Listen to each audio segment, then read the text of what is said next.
2023년 10월 18일 오후 4시 45분, 경기도 화성시의 한 폐차장, 박민철 씨가 작업복 소매를 걷어 올렸어요. 20년 경력의 베테랑 해체 작업자인 그에게도 오늘 마지막 차량은 늘 조심스러웠어요. 수호야, 이거 마지막이야. 오늘은 칼퇴 가능할 것 같아. 함께 일하는 후배 정수호 씨가 웃으며 대답했어요. 형님, 그 말 벌써 몇 번째예요? 작년에도 똑같이 말씀하시고 6시 넘어서 퇴근했잖아요. 그때는 에어백이 안 빠져 있었잖아. 오늘은 진짜야. 마지막 차량은 2010년식 현대 소나타, 은색이었어요. 차체에는 긁힌 자국과 녹이 여기저기 보였어요. 민철 씨는 늘 하던 대로 점검을 시작했어요. 먼저 본이들 여러 엔진룸을 확인했어요.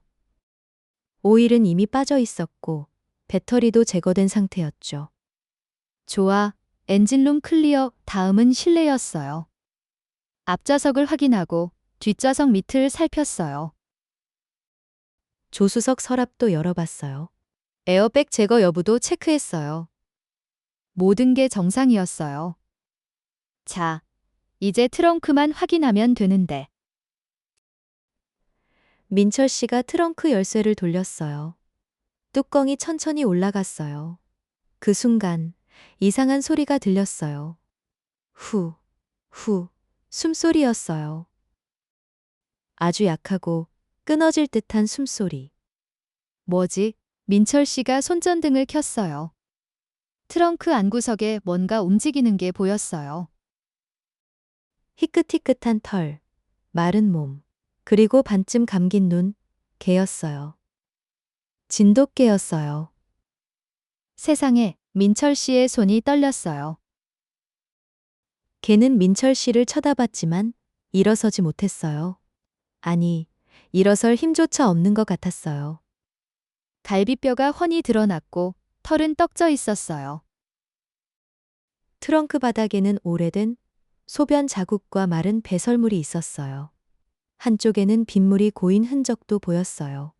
목에는 낡은 쇠사슬이 감겨 있었고 사슬에 쓸린 목 부분은 피부가 벗겨져 있었어요.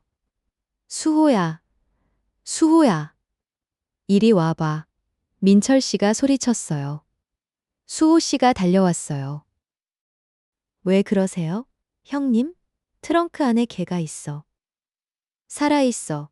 수호 씨가 트렁크를 들여다보더니 얼굴이 굳었어요.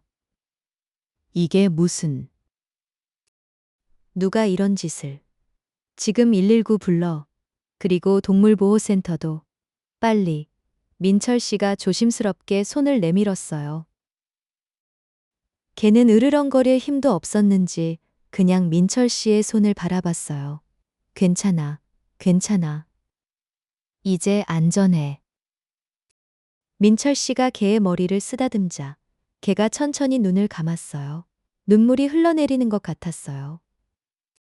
15분 후 119 구급대와 화성 동물보호센터 구조팀이 도착했어요. 수의사 김하늘 원장이 급히 트렁크로 다가왔어요. 어디 볼게요. 하늘 원장이 개를 살폈어요. 체온계를 꺼내 체온을 쟀어요. 36도. 정상보다 2도 이상 낮아요. 심각한 저체온증이에요. 청진기로 심장 소리를 들었어요. 심박수 약해요. 탈수도 심각하고 개를 조심스럽게 들어 올리자 하늘 원장이 한숨을 쉬었어요. 11kg. 이 나이 진돗개면 최소 18kg에서 20kg는 나가야 하는데 거의 절반 수준이에요. 얼마나 굶었길래 이렇게 됐어요? 민철 씨가 물었어요. 트렁크 상태로 봐선 최소 일주일은 갇혀 있었던 것 같아요. 목에 난 상처도 오래됐고요. 빗물 자국이 있는 걸 보니 그걸 핥아 먹으면서 버틴 것 같네요. 하루만 늦었어도 이 아이는 하늘 원장이 말을 잇지 못했어요. 구조대가 개를 들것에 옮겨 실었어요. 민철 씨가 물었어요. 이 차는 언제 들어왔죠? 사무실로 달려가 장부를 확인했어요. 10월 15일. 3일 전이네요. 수호 씨가 덧붙였어요. 그럼 그 전에는 어디 있었을까요? 민철 씨가 서류를 더 뒤졌어요. 여기 보세요. 중고차 매입 업체에서 10월 13일에 인수했네요. 그 전에는 하늘 원장이 고개를 저었어요. 공영 주차장에 며칠 세워져 있었을 거예요. 그렇게 계산하면 총 8일에서 9일 정도 갇혀 있었던 것 같습니다. 경찰에 신고해야겠어요. 이건 명백한 동물학대예요. 민철 씨가 차량 서류를 찾았어요. 여기 있네요. 이상훈, 58세, 서울 강남구, 구급차가 개를 싣고 떠나는 동안 민철 씨는 트렁크를 다시 들여다봤어요. 어떻게 이런 일이 일어날 수 있을까? 20년 동안 수천 대의 차를 해체했지만 이런 경우는 처음이었어요. 그날 저녁, 화성경찰서 생활안전과 이진우 경위가 폐차장을 찾아왔어요. 차량 서류 좀 볼 수 있을까요? 여기 있습니다. 민철 씨가 서류를 건넸어요. 진우 경위가 서류를 살펴봤어요. 차주 이상훈 씨, 서울 강남구 대치동 거주. 차는 중고차 매입업체를 통해 폐차장에 왔네요. 직접 접촉은 없었고요. 그럼 이 사람이 직접 개를 트렁크에 넣은 건가요? 수호 씨가 물었어요. 가능성이 높습니다. 일단 연락해 보겠습니다. 진우 경위가 이상훈 씨에게 전화를 걸었어요. 한 번, 두 번, 세 번. 받지 않았어요. 주소지로 직접 가봐야겠네요. 다음 날 오전, 경찰이 강남구 대치동 아파트를 찾아갔어요. 하지만 그 집은 이미 비어 있었어요. 옆집 주민 김미숙 씨가 말했어요. 그 집요? 2달 전쯤 이사 갔어요. 뭔가 사정이 안 좋았던 것 같던데. 회사 망했다는 소문도 있었고, 이혼했다는 말도 들었어요. 혹시 개를 키우는 거 보셨어요? 아, 장군이요. 흰 진돗개. 정말 얌전하고 착했어요. 10년 넘게 키웠는데 미숙 씨의 얼굴이 어두워졌어요. 이사 가기 한 달 전쯤에 제가 장군이 어디 갔냐고 물어봤어요. 그랬더니 이상훈 씨가 아들이 인천으로 데려갔다고 하더라고요. 그런데 그게 아니었나 봐요. 지금 그 개가 폐차장 차 트렁크에서 발견됐습니다. 심각한 상태예요. 뭐라고요? 세상에, 거짓말이었구나. 미숙 씨의 눈에 눈물이 맺혔어요. 장군이는 매일 저녁 6시면 현관문 앞에서 기다렸어요. 이상훈 씨 퇴근 시간이었거든요. 비가 오나 눈이 오나. 그렇게 충성스러웠는데 경찰은 이상훈 씨의 전화번호를 추적했어요. 그리고 그의 아들 이준혁 씨를 찾아냈어요. 준혁 씨는 인천에서 직장 생활을 하고 있었어요. 장군이를 찾으셨다고요? 준혁 씨가 전화로 물었어요. 네. 폐차장 차 트렁크에서 발견됐습니다. 심각한 상태예요. 준혁 씨가 한동안 말이 없었어요. 그러더니 떨리는 목소리로 말했어요. 제가 데려오겠다고 했어요. 아버지한테 몇 번이나 말씀드렸어요. 근데 아버지가 안 된다고 했어요. 내가 챙긴다. 걱정 말라고. 2개월 전부터 아버지 연락이 끊겼어요. 전화도 안 받으시고. 제가 몰랐어요. 정말 몰랐어요. 아버님 지금 어디 계신지 아세요? 모릅니다. 파산하고 이혼하고 아버지가 많이 힘들어 하셨어요. 술도 많이 드셨고. 저한테 내가 너무 부끄럽다고 하셨어요. 그게 마지막이었어요. 한편. 화성 24시 동물병원 중환자실에서 장군이는 수액을 맞고 있었어요. 하늘 원장이 차트를 보며 간호사 박서연에게 말했어요. 신장 기능이 많이 떨어졌어요. 나이도 있고 오래 굶어서. 회복될지 장담할 수 없어요. 치료비는 어떻게 하죠? 벌써 200만 원 넘게 들어갔는데. 일단 센터 예산으로 처리하고 나중에 생각해요. 지금은 살리는 게 먼저예요. 첫날 밤, 장군이는 꼼짝도 하지 않았어요. 숨만 겨우 쉬고 있었죠. 하늘 원장이 밤 10시에 다시 병원에 들렀어요. 장군아, 힘내. 조금만 더 버텨. 둘째 날, 수액을 계속 맞았지만 밥은 먹지 않았어요. 하늘 원장이 부드러운 죽을 입에 가져다 댔지만 장군이는 고개를 돌렸어요.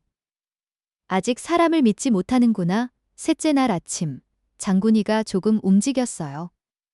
물그릇 쪽으로 고개를 돌렸어요. 서연이 조심스럽게 물그릇을 가까이 대자 장군이가 혀를 댔어요. 원장님, 물 마셔요.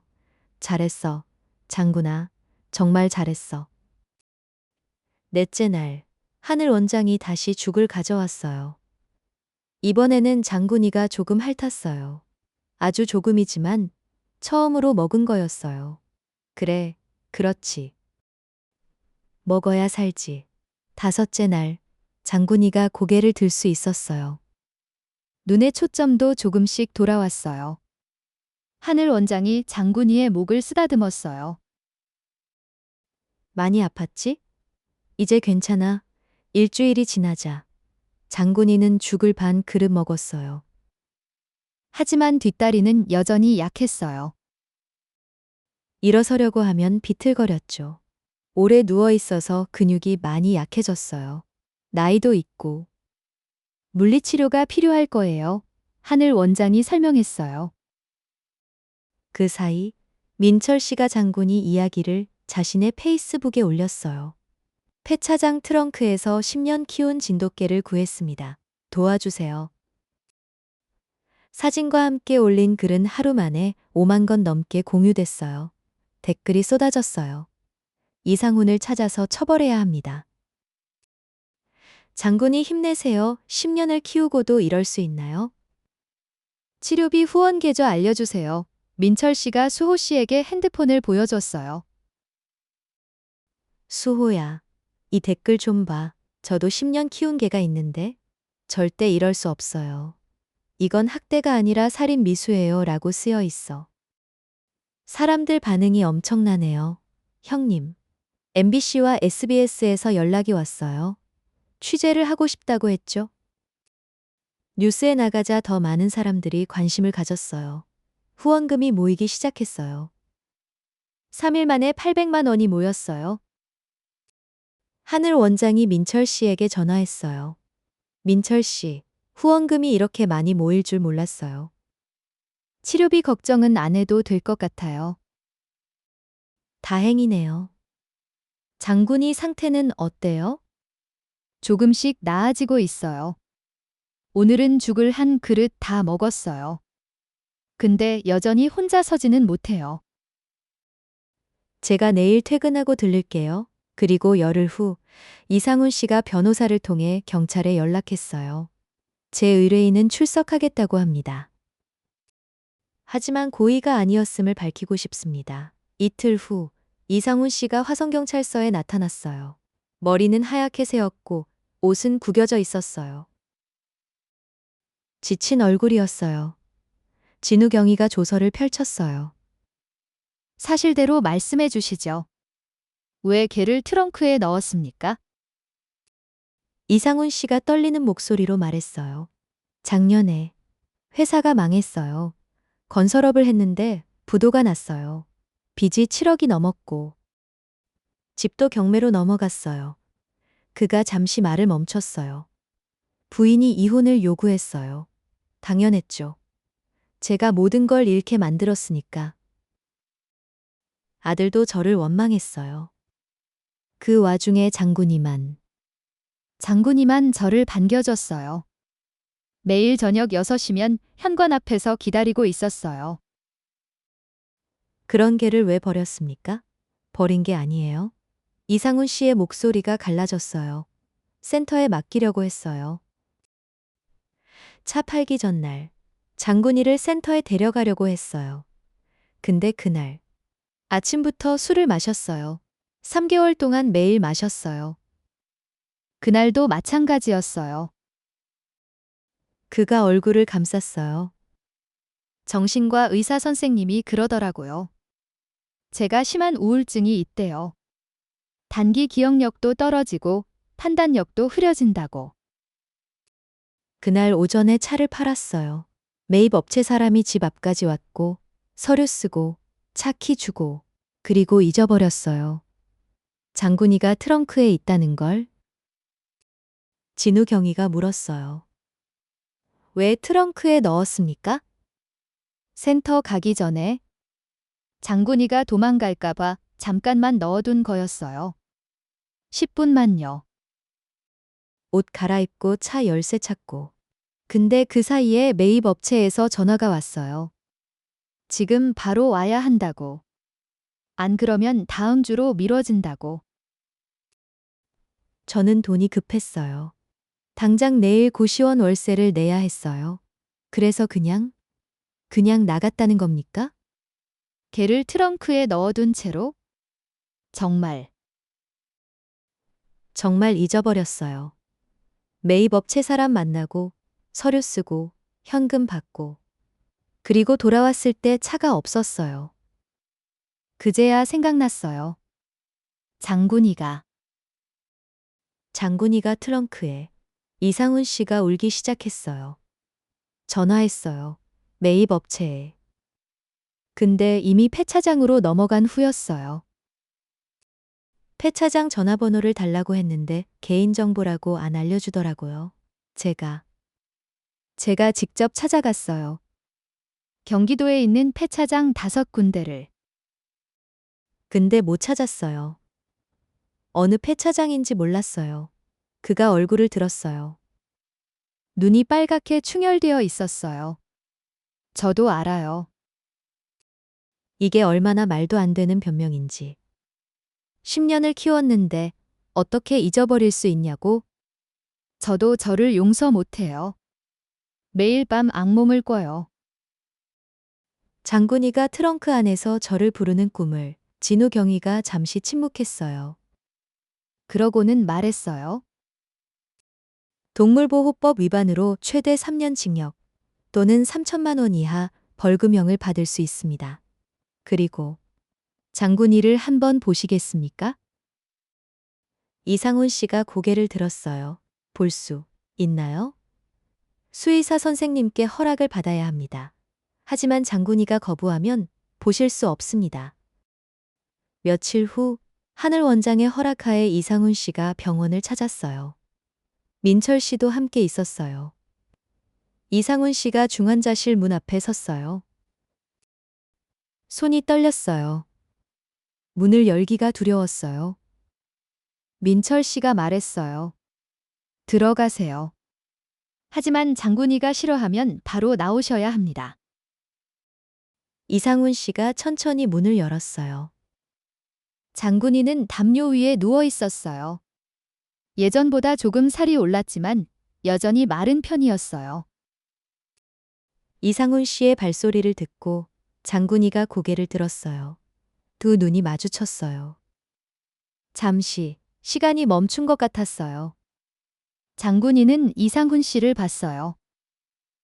10년 동안 매일 저녁 6시에 기다렸던 그 사람. 아침마다 산책을 시켜주던 그 사람. 밥을 주고 머리를 쓰다듬어 주던 그 사람.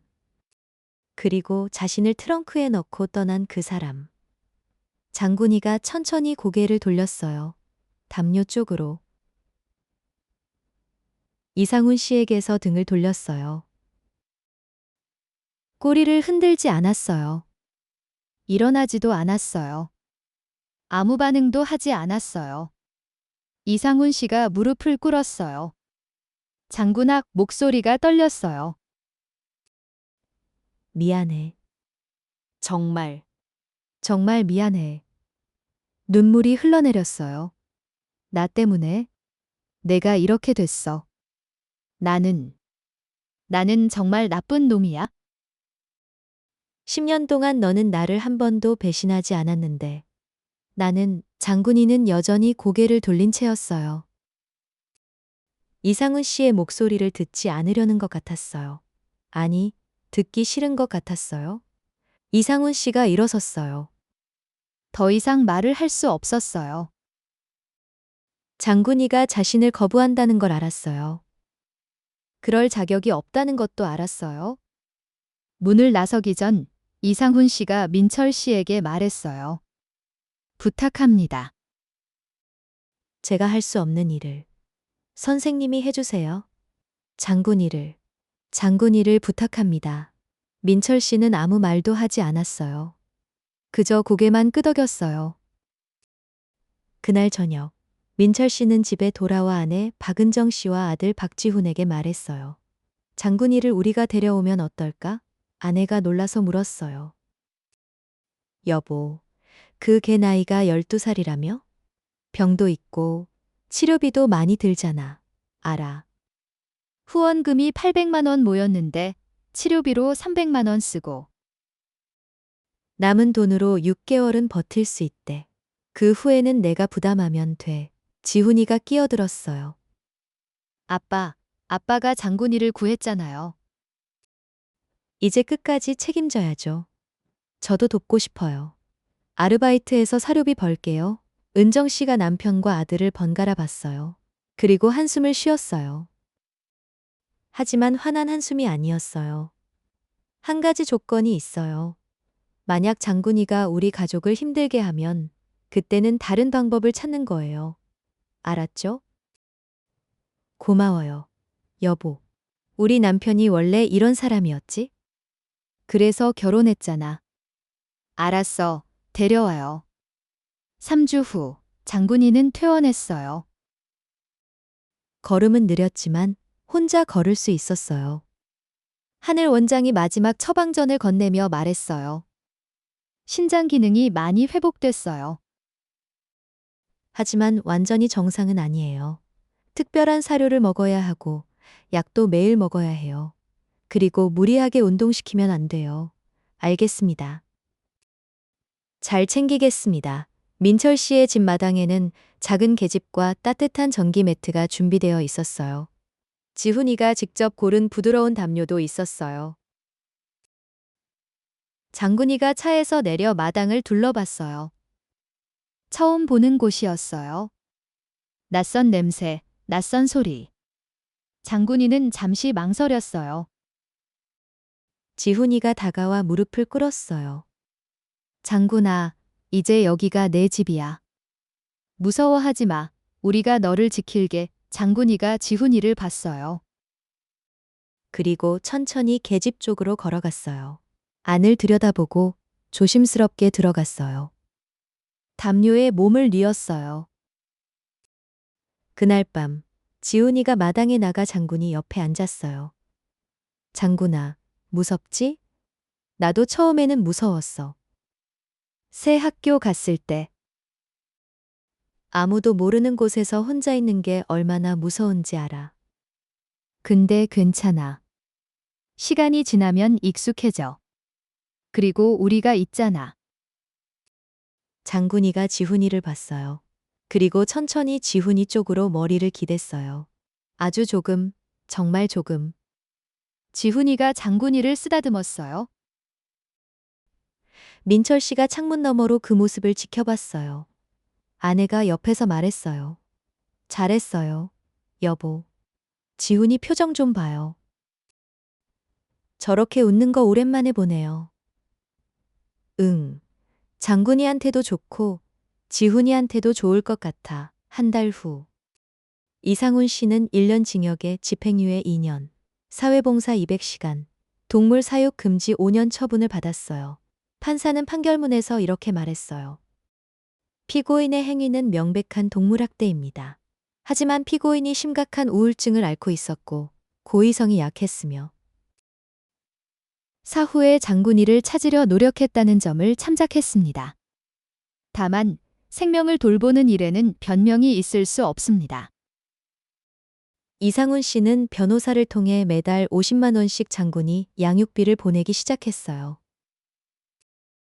민철 씨는 처음엔 거절하려 했지만 아내의 말을 듣고 받기로 했어요. 받아요. 그게 그 사람이 할 수 있는 유일한 속죄예요. 장군이를 위한 돈이잖아요. 5개월이 흘렀어요. 2024년 3월, 봄이 왔어요. 장군이는 여전히 천천히 걸었지만 이제는 민철 씨가 출근할 때 꼬리를 흔들었어요. 아침마다 지훈이가 학교 가기 전에 마당에 나와 장군이와 10분씩 시간을 보냈어요. 장군아, 오늘 수학 시험인데 떨려. 넌 시험 같은 거 없어서 좋겠다. 장군이가 지훈이를 올려다봤어요. 지훈이가 웃었어요. 그래, 넌 나한테 있어주기만 하면 돼. 그것만으로도 충분해. 저녁이면 은정 씨가 장군이를 위해 특별히 만든 부드러운 닭가슴살 죽을 가져왔어요. 장군아, 오늘은 당근도 넣었어. 신장에 좋대. 장군이는 천천히 죽을 먹었어요. 예전처럼 빨리 먹지는 못했지만 한 그릇을 다 비웠어요. 어느 토요일 오후. 민철 씨가 장군이를 데리고 천천히 동네를 산책했어요. 10분 걷고 5분 쉬고 또 10분 걷고 장군이의 속도에 맞춰서. 장군아, 힘들면 말해. 우리 쉬자. 장군이가 민철 씨를 올려다봤어요. 그리고 꼬리를 한번 흔들었어요. 계속 걸을 수 있다는 신호였어요. 공원 벤치에 앉아 쉬는데 한 할머니가 다가왔어요. 이게 진돗개죠? 예쁘네요. 나이가 많아 보이는데. 네, 12살이에요. 아이고, 그 나이까지 키우셨어요? 대단하시네요. 요즘 사람들은 개가 늙으면 버리던데. 민철 씨가 장군이를 쓰다듬으며 말했어요. 이 아이는 제가 구한 거예요. 폐차장에서 버려졌던 아이예요. 세상에. 그런 일이. 할머니가 장군이를 내려다봤어요. 그래도 이제는 좋은 집 만났네. 다행이다. 장군아, 장군이가 할머니를 봤어요. 그리고 꼬리를 살짝 흔들었어요. 6개월이 흘렀어요. 2024년 4월, 장군이는 여전히 천천히 걸었지만 이제는 가족의 일부가 되어 있었어요. 매일 아침 지훈이와 10분.